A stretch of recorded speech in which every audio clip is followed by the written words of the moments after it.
نہیں جاتا، بیوی تیرے انتظار میں ہوگی، بیانات تو ہوتے رہتے ہیں، جلدی چل اٹھ کھڑا ہو۔ میری آپ حضرات سے مؤدبانہ درخواستیں ہیں، آپ تھوڑی دیر کے لیے بیٹھے رہیں، پروگرام انشاءاللہ تعالی تھوڑی دیر کا ہی رہ چکا ہے، حضرت بیان فرمائیں گے اور بیان کے بعد انشاءاللہ دعا ہوگی، آپ حضرات سنجیدگی کے ساتھ بیٹھے رہیں۔ الحمدللہ والصلاة والسلام علی رسول اللہ صلی اللہ علیہ وسلم۔ اما بعد، اعوذ باللہ من الشیطان الرجیم، بسم اللہ الرحمن الرحیم۔ یا ایھا الذین آمنوا قوا انفسکم واہلیکم نارا، صدق اللہ العلی العظیم۔ دوستو، بھائیو، بزرگو، ماشاءاللہ آپ کافی دیر سے باتیں سن رہے ہیں۔ اللہ تعالیٰ ان سب باتوں کے کہنے اور سننے کو قبول فرمائے۔ اس وقت ٹائم بھی کافی ہو چکا ہے اور سب کو جلدی بھی ہے۔ میں مختصر سی 2-3 باتیں چند منٹ میں آپ حضرات سے عرض کر رہا ہوں۔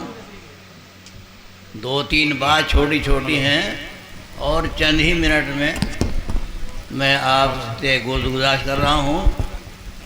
میری درخواست ہے کہ آپ ان باتوں کو غور سے سماعت فرمائیں، اس کے بعد پھر انشاءاللہ دعا ہوگی۔ تشریف رکھیں، اطمینان سے ان باتوں کو سنیں۔ اللہ تعالی ہمارے کہنے سننے کو بے حد قبول فرمائے۔ دوستو،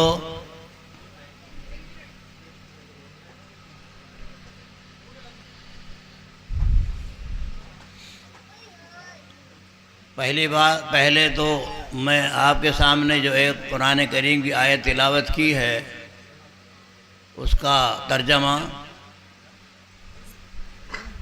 آپ غور سے سن لیں۔ اللہ جل شانہ کیا ارشاد فرما رہے ہیں اور کتنے اہم اور کتنی بڑی بات ہے۔ اللہ جل شانہ ارشاد فرما رہے ہیں، یا ایھا الذین آمنو، اے ایمان والو،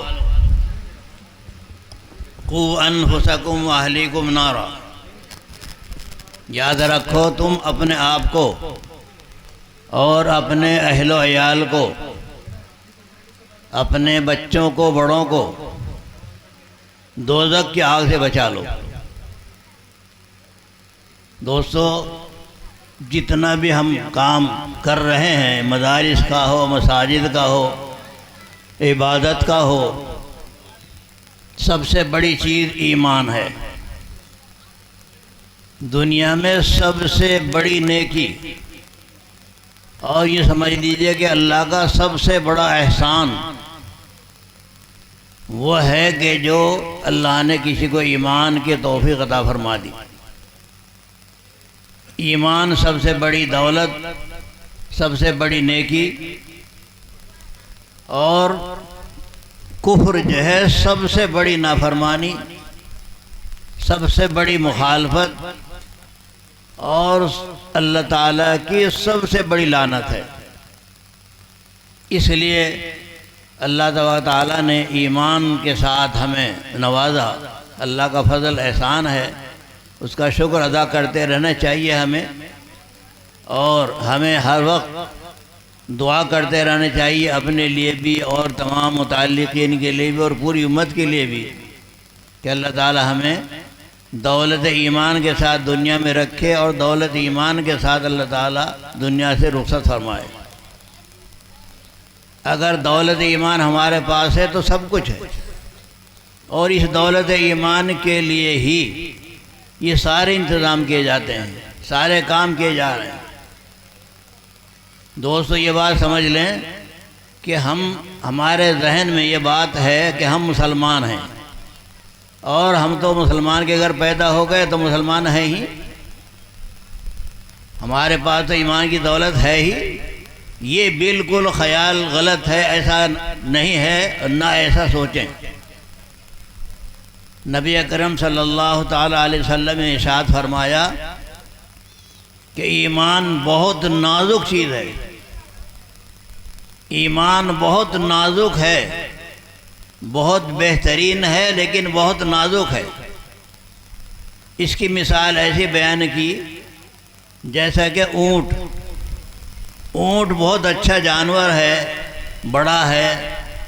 بڑا حلیم اور بردبار ہے، لیکن اگر آپ نے اونٹ کو اس کی نکیل کو باندھ کے رکھا، اس کی نگرانی کرتے رہے تو وہ اونٹ بہت اچھا کام کا جانور ہے، آپ کا ہر طرح کا فائدہ ہوگا۔ اور اگر آپ نے لاپرواہی کی، بے توجہی کی، آپ نے اونٹ کی نکیل کو نہیں باندھا تو نہ معلوم وہ کدھر چلے جائے، آپ تلاش کرتے پھریں گے نہیں ملے گا۔ یہی مثال بالکل ایمان کی دی ہے کہ ایمان ذرا سی دیر میں چپ چاپ اپنے اندر سے نکل جاتا ہے۔ آپ خوب سمجھ لیں، حدیث پاک میں فرمایا کہ انسان کے اندر سے ایمان اتنا آہستہ سے نکل جاتا ہے، اتنا چپکے سے نکل جاتا ہے جیسا کہ چیونٹی کی آواز، چیونٹی کے بولنے کی آواز ہمیں سنائی نہیں دیتی۔ کیڑی چیونٹی جس کو کہتے ہیں، اس چیونٹی کی آواز ہمیں نہیں سنائی دیتی، اتنی ہلکی اور اتنی کمزور ہوتی ہے۔ تو جس طریقے سے اس کی آواز ہمیں سنائی نہیں دیتی، اس طرح آدمی کے اندر سے ایمان نکل جاتا ہے۔ حدیث پاک فرمایا کہ ایمان، بہت سے مومن صبح کو مومن ہوتے ہیں، شام کو کافر ہو جاتے ہیں۔ بہت سے مومن شام کو مومن ہوتے ہیں، صبح کو کافر ہو جاتے ہیں۔ معلوم نہیں کیا بات نکل جائے، کیا حالات بن جائیں، ہماری زبان سے کیا بات نکل جائے، ہمارے عمل سے کون سا عمل ایسا ہو جائے جو ہمارا ایمان ختم ہو جائے۔ اس لیے ہمیں ایمان کی ہمیشہ فکر رہنی چاہیے۔ جب ہمیں اپنے ایمان کی فکر ہوگی تو اللہ تعالیٰ کی طرف سے ہمارے ایمان کی حفاظت کا انتظام ہوگا۔ تو ہم یہ خیال نہ کریں کہ ہم مومن ہیں۔ ایک دوسری بات یہ سمجھیں کہ دیکھو، مدرسہ کس کو کہتے ہیں؟ آپ نے مدرسہ مکتب قائم کر رہے ہیں، مدرسہ یا مکتب کس کو کہتے ہیں؟ حضرت ہمارے ہندوستان میں، ہمارے علاقے میں، ہماری یو پی میں ایک بہت بہترین اور بہت بڑے بزرگ عالم، سب سے بڑے عالم گزرے ہیں جن کا نام آپ نے سنا ہوگا۔ وہ لکھنؤ میں حضرت مولانا ابو الحسن علی میاں ندوی رحمۃ اللہ علیہ، اتنے بڑے عالم تھے، اتنے بڑے بزرگ تھے کہ جب وہ بیت اللہ شریف حج کرنے یا عمرہ کرنے کے لیے جاتے تھے تو وہاں کے بادشاہ بیت اللہ شریف کی چابی ان کے حوالے کر دیا کرتے تھے۔ وہاں کی جماعت کے ممبر تھے، اتنے بڑے عالم۔ تو انہوں نے لکھا ہے اپنی کتاب کے اندر کہ مدرسہ جو ہے وہ کس چیز کا نام ہے؟ مدرسہ ایک فیکٹری ہے جس میں انسانوں کو بنایا جاتا ہے۔ آدمی مردم گیری، مردم سازی کا کام ہوتا ہے۔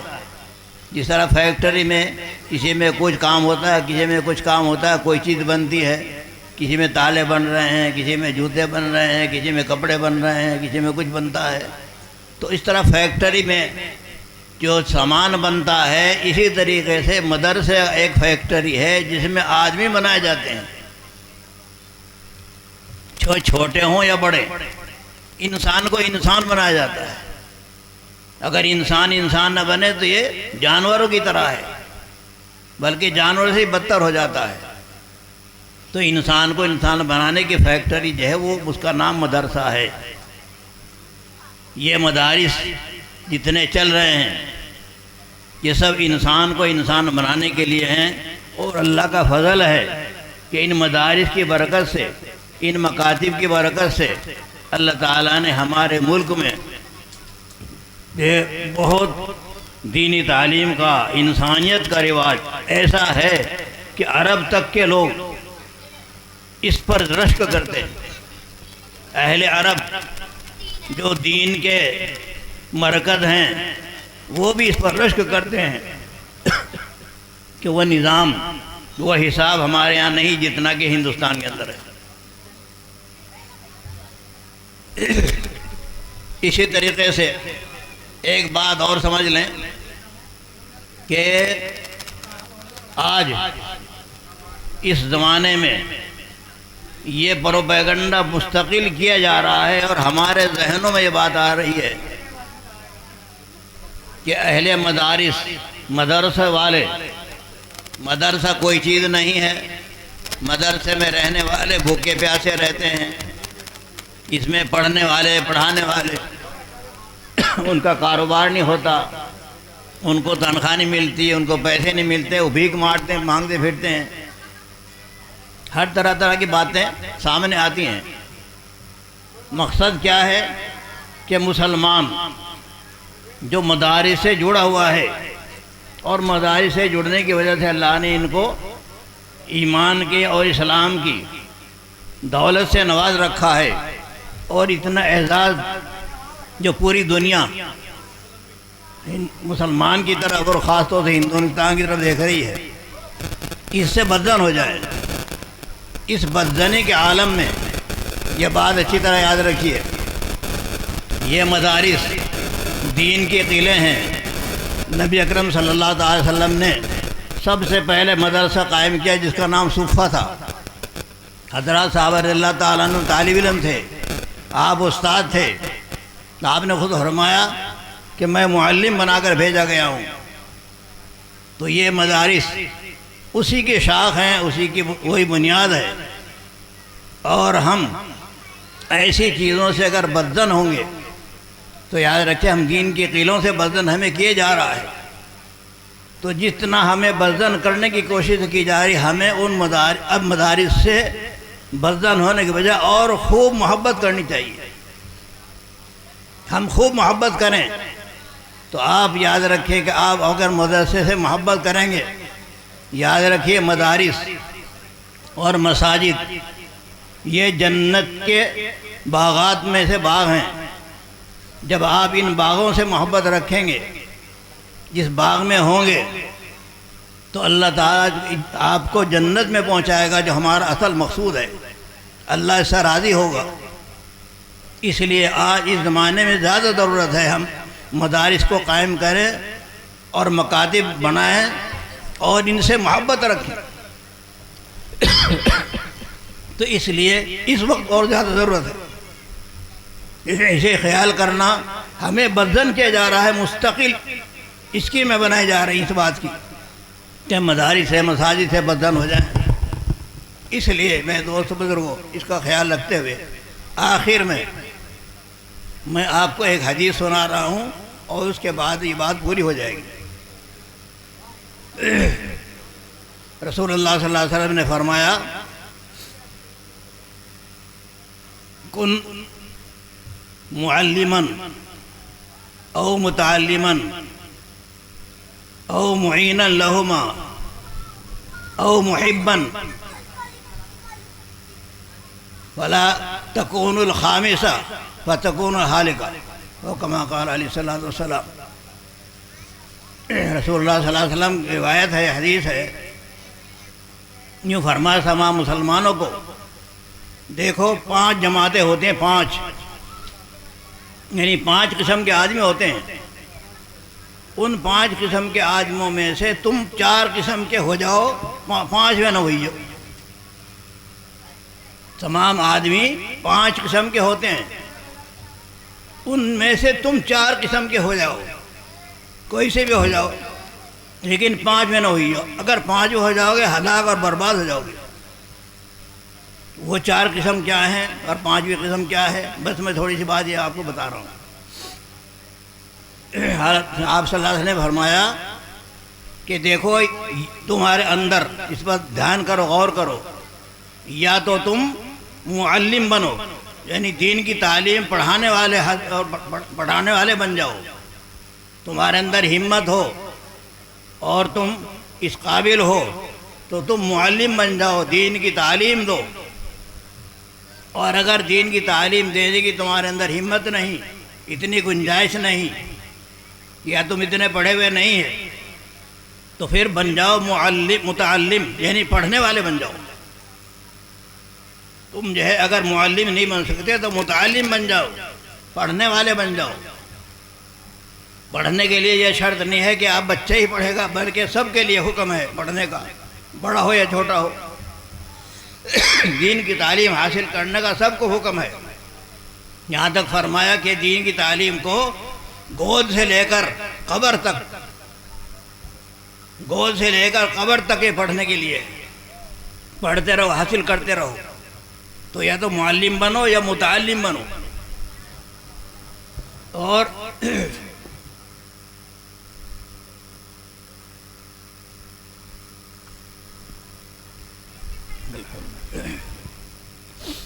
یا پھر تیسری چیز یہ ہے، اگر تم نہ معلم بن سکے نہ متعلم بن سکے تو او معینا لہما، یا پھر ان کی تعاون کرنے والے بن جاؤ، ان کا تعاون کرو، ان لوگوں کا، پڑھانے والوں کا، پڑھنے والوں کے تعاون کرو، مدد کرو ان کی جس طرح بھی ہو سکے۔ تعلیم کی مدد کریں، آپ اپنی جان سے، مال سے مدد کریں، مدد کرنے والے بن جاؤ۔ اور پھر اگر تم اتنے بھی نہیں کر سکتے، جیسے کہ ابھی بہت سے لوگوں نے ماشاءاللہ آپ سب حضرات نے مدد کی ہے اور آئندہ بھی کرتے رہیں گے انشاءاللہ، عہد کریں کہ انشاءاللہ ہم مدرسے کی، مدارس کی، مکاتب کی اور خاص طور سے اپنے اس مدرسے مکتب کی مدد کرتے رہیں گے، تعاون کرتے رہیں گے۔ مدد جو ہے جیسے تفصیل آپ کے بتا دی گئی کیا کیا ترتیب ہے، تو تیسری چیز ہے کہ آپ مدد کرنے والے بن جائیں۔ اور اگر اتنی بھی گنجائش نہیں ہے، آپ مدد بھی نہیں کر سکتے، نہ آپ کے پاس بچے ہیں دینے کے لیے جو مدد کریں، پڑھنے کے لیے بھیج دیں، نہ آپ کے پاس اتنی دولت ہے، مال، کہ وہ آپ مدرسے میں کوئی خیرات بھی نہیں کر سکتے، تو پھر چوتھی چیز ہے او محبا لہما، ان مدرسے والوں، پڑھنے پڑھانے والوں سے محبت کرنے والے بن جاؤ، ان کی محبت کرو، دلی محبت ان سے ہونی چاہیے۔ اور انشاءاللہ آپ کے اندر دلی محبت اگر ہوگی تو آپ نے، آپ کی نسلیں علم حاصل کرنے والے اور عالم بنیں گے، آپ کی نسلوں میں عالم پیدا ہوں گے آپ، بشرطے کہ آپ کے دل میں سچی محبت ہو۔ اس کے ساتھ ساتھ یہ کہ جب آپ کے دل میں محبت ہوگی تو حدیث پاک میں نبی کریم صلی اللہ علیہ وسلم نے ارشاد فرمایا کہ المرء مع من احبہ، او کما قال علیہ السلام، کہ آدمی کا قیامت کے دن حشر اسی کے ساتھ ہوگا جس کے ساتھ وہ محبت کرتا ہوگا۔ اگر ہماری محبت علماء کے ساتھ ہے، ہماری محبت قراء حضرات کے ساتھ ہے، ہماری محبت حفاظ کے ساتھ ہے، ہماری محبت بچوں طلباء کے ساتھ ہے، پڑھنے پڑھانے والوں کے ساتھ ہے، تو انشاءاللہ یہ اللہ کے مخلوق، اللہ کے پیارے ہیں، ہم بھی اللہ کے پیارے بن جائیں گے۔ تو چوتھا درجہ یہ ہے کہ اگر کچھ بھی نہیں کر سکتے تو محبت کرنے والے، ان سے محبت کرو۔ اب اس کے بعد پانچواں نمبر جو ہے کہ ان کی ساتھ دشمنی رکھیں، ان کی مخالفت کریں، ان کا تعاون کرنے والوں کو اور منع کریں۔ یہ مخالفت کی باتیں جو بھی ہو سکتی ہیں، یہ پانچویں چیز ہے۔ یہ فرمایا وَلَا تَكُونُ الْخَامِسَةَ فَتَكُونُ الْحَالِقَةَ، پانچ میں نہ بنیو ورنہ تم ہلاک و برباد ہو جاؤ گے۔ اللہ ہم کو سمجھنے کی توفیق عطا فرمائے۔ تو دوست بزرگوں، یہ مدرسہ قائم کیا، ماشاءاللہ ہمارے بچے ہیں یہ، اور ہمارے پاس پڑھے بھی ہیں الحمدللہ، یہ بیچارے تعلق محبت رکھتے ہیں۔ انہوں نے اس کام کا ارادہ کیا، کوشش کی، اللہ کا فضل ہے کہ یہاں آج آپ حضرات جمع ہیں اور اس میں اس کی ابتدا ہو رہی ہے، اور جو ابتدا میں جو آپ تعاون کریں گے انشاءاللہ العزیز، اس کا آخر تک، اب نہیں بلکہ قیامت تک آپ کو اس کا اجر و ثواب ملتا رہے گا۔ تو آپ کچھ بھی کریں، معلم بن جائیں، متعلم بن جائیں، ان کے تعاون کرنے والے بن جائیں، ان سے محبت کرنے والے بن جائیں، ساری صفات اپنے اندر پیدا کریں، پانچویں چیز یعنی مخالفت کرنے والے نہ بنیں۔ اللہ ہم سب کی حفاظت فرمائے۔ اللہ تعالی ہمارے کہنے سننے کو اور ہمارے اس بیٹھنے کو، ہمارے اس کام کو، اس کو قبول فرمائے، اور اس میں جو تعاون جنہوں نے کیا ہے یا جنہوں نے تعاون کرنے کا ارادہ کر رکھا ہے، اللہ تعالیٰ ان کے تعاون کو قبول فرمائے، ہماری جان و مال میں برکت عطا فرمائے، اور جو حضرات اس کام کے لیے اپنا بیڑا اٹھا کر کھڑے ہوئے اللہ تعالیٰ ان کی ہر طرح سے مدد فرمائے، اور اس مقام کو، اس جگہ کو، اس ارادے کو اللہ تعالیٰ اپنی بارگاہ علی میں قبولیت نصیب فرمائے۔ تو آخر دعوانا الحمدللہ رب العالمین۔ دعا کر لے، درود شریف پڑھ لیجیے۔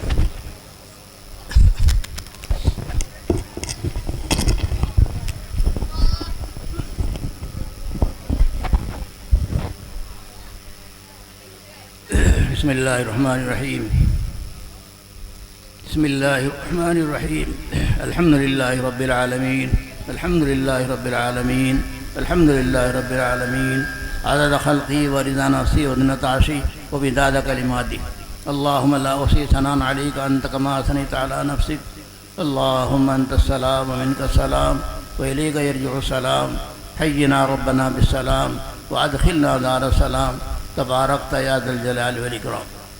بھئی آمین تو کہتے رہیں، کم سے کم یہ اللہ تعالیٰ کو یہ قبول ہو، ہمارا آمین کہنا قبول ہو جائے۔ ہم اس مجلس میں، خیر کی مجلس میں شریک ہیں، ہمارے اس بیٹھنے کو اللہ قبول فرما لے، بہت بڑی بات ہے۔ تو ربنا آتنا فی الدنیا حسنہ وفی الآخرۃ حسنۃ وقنا عذاب النار وادخلنا الجنۃ مع الابرار یا عزیز یا غفار یا رب العالمین۔ اللہم صلی علی سیدنا محمد وعلی آل سیدنا مولانا محمد وبارک وسلم۔ اللہم صلی علی سیدنا محمد وعلی آل سیدنا مولانا محمد وبارک وسلم۔ اللہم صلی علی سیدنا محمد صلاۃ تنجینا بہا من جمیع الاحوال والآفات وتقضی لنا بہا جمیع الحاجات وتطہرنا بہا من جمیع السیئات وترفعنا بہا عندک اعلی الدرجات وتبلغنا بها أقصى الغايات من جميع الخيرات في الحياة بعد الممات إنك على كل شيء قدير۔ یا ارحم الراحمین، اپنے فضل سے، اپنے کرم سے ہم نے جو کچھ یہاں کہا ہے، سنا ہے، ارحم الراحمین، ہمارے کہنے سننے میں جو کوتاہیاں، غلطیاں یقیناً ہوئی ہے، ارحم الراحمین اپنے فضل سے معاف فرما۔ ہمیں جس احترام اور ادب کے ساتھ یہاں بیٹھنا چاہیے تھا، سننا چاہیے تھا، ہم اس کی قدر نہیں کر سکے، اس ادب و احترام کا ہم خیال نہیں کر سکے، اور جس انداز سے اور جس توجہ سے ہمیں یہ دین کی باتیں سننی چاہیے تھی، ہم اس طرح اتنی قدر نہیں کر پائے۔ اللہ ہماری کوتاہیوں کو معاف فرما، اور ہماری کوتاہی سے اللہ ہم کو محروم نہ فرما، کہ اللہ ہماری کوتاہی سے ہم کو محروم نہ فرمائے۔ یا ارحم الراحمین، اپنے فضل سے، اپنے کرم سے ہمارے بیٹھنے کو قبول فرما، کہنے سننے کو قبول فرما، اور اس کہنے سننے پر اللہ ہمیں عمل کی توفیق عطا فرما۔ تمام دینی مدارس کے ارحم الراحمین حفاظت فرما، ان کی ترقی کے اسباب مہیا فرما، خصوصاً اللہ اس مدرسہ جو نومول المدرسہ ہے، نوخیز مدرسہ ہے، یا اللہ اس کے ہر طرح سے تعاون فرما۔ یا ارحم الراحمین، اس کا تعاون کرنے والوں میں کا تعاون فرما، اس کی مدد کرنے والوں کی مدد فرما۔ کہ اللہ اس کام کو جو لے کر کھڑے ہوئے ہیں، شروع کرنے جا رہے ہیں، یا ارحم الراحمین ان کو حوصلہ عطا فرما، ان کی ہر طرح سے مدد فرما، جان سے، مال سے ان کا تعاون نصیب فرما، ان کو ہمت عطا فرما۔ یا ارحم الراحمین ان کے اس کام کو قبول فرما، اپنے بارگاہ علی میں اس کو قبول فرما۔ یا ارحم الراحمین پوری امت کے لیے خیر کے فیصلے فرما۔ یا ارحم الراحمین جو ہمارے دنیا سے رخصت ہو چکے ہیں، اللہ ہمارے بڑے یا چھوٹے، اپنے فضل سے سب کی مغفرت کے فیصلے فرما، سب کی قبروں کو منور فرما۔ یا ارحم الراحمین جو اس وقت موجود ہیں، پوری امت کے حال پر رحم فرما۔ یا ارحم الراحمین پوری امت کے حال پر رحم فرما۔ یا اللہ ہم سے، ہماری مساجد کو، مدارس کو جو ہم سے چھینا جا رہا ہے، یا اللہ یہ ہماری ناقدری ہے، ہماری ناقدری کی وجہ سے ہم سے چھینا جا رہا ہے، ہمارے ایمانوں پر ڈاکے ڈالے جا رہے ہیں۔ یا ارحم الراحمین تو اپنا فضل کا معاملہ فرما، اپنے کرم کا معاملہ فرما، ہماری تمام جائز مراد و تمنا کو پورا فرما۔ جن بھائیوں نے، بہنوں نے دعاؤں کے لیے کہا یا لکھا ہے، ہم سے امید رکھتے ہیں، اپنے فضل سے، اپنے کرم سے ان کی سب کی جائز مرادوں کو پورا فرما۔ یا اللہ حاضرین مجلس کی تمام جائز تمناؤں کو اپنے کرم سے پورا فرما، جو دعائیں مانگی ہے ان کو بھی، اور جو مانگنے سے رہ گئے اللہ اپنے فضل سے، اپنے کرم سے ان کو قبول و منظور فرما۔ ربنا تقبل منا انك انت السميع العليم وتب علينا انك انت التواب الرحيم، وصلى الله تعالى على خير خلقه محمد وعلى آله واصحابه اجمعين برحمتك يا ارحم الراحمين۔ سبھی حضرات کھانے سے فارغ ہو جائیں، کھانے کا انتظام کیا گیا ہے، آپ حضرات سے گزارش ہے کہ آپ کھانا کھا کر کے جائیں۔